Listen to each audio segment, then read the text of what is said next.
एक छोटा सा बोर्ड रेडी की छत से लटक रहा था। इस पर मोटे मार्कर से लिखा हुआ था, घर में कोई नहीं है, मेरी बूढ़ी माँ फालिज ज़दा है, मुझे थोड़ी थोड़ी देर बाद उन्हें खाना और इतनी ही मर्तबा हाजत कराना पड़ती है।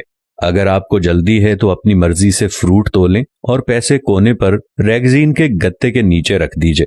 साथ ही रेट भी लिखे हुए हैं, और अगर आपके पास पैसे ना हो तो मेरी तरफ से ले लेना, इजाजत है। वल्लाहु खैरुर राज़िकीन।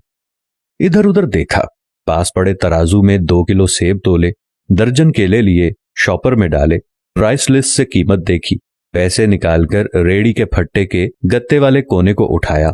वहां 100-50 10-10 के नोट पड़े थे। मैंने पैसे उसी में रखकर उसे ढक दिया। इधर उधर देखा कि शायद कोई मेरी तरफ मुतवज्जे हो, और शॉपर उठाकर वापस फ्लैट पर आ गया। इफ्तार के बाद मैं और भाई उधर गए। देखा एक बारिश आदमी, दाढ़ी आधी काली आधी सफेद, हल्के क्रीम कलर कुर्ते शलवार में रेडी को धक्का लगाकर बस जाने ही वाला था। वो हमें देखकर मुस्कुराया और बोला, साहिब फल तो खत्म हो गया। नाम पूछा तो बोला, खादिम हुसैन। फिर हम सामने ढाबे पे बैठे थे, चाय आई।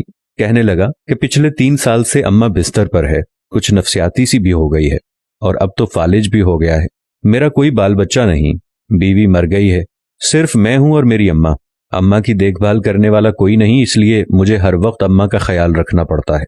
एक दिन मैंने अम्मा के पांव दबाते हुए बड़ी नरमी लजाजत से कहा, अम्मा तेरी तीमारदारी को तो बड़ा जी करता है, पर जेब में कुछ नहीं, तू मुझे कमरे से हिलने नहीं देती, कहती है तू जाता है तो जी घबराता है, तू ही बता मैं क्या करूं। अब क्या गैब से खाना उतरेगा? ना मैं बनी इसराइल का जना हूं, ना तू मूसा की मां है, क्या करूं? ये सुनकर अम्मा ने हांफते कांपते उठने की कोशिश की। मैंने तकिया ऊंचा करके उसको बिठाया, टेक लगवाई।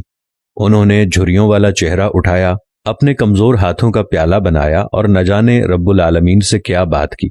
फिर बोली, तू रेडी वहीं छोड़ आया कर, तेरा रिज्क तुझे इसी कमरे में बैठकर मिलेगा।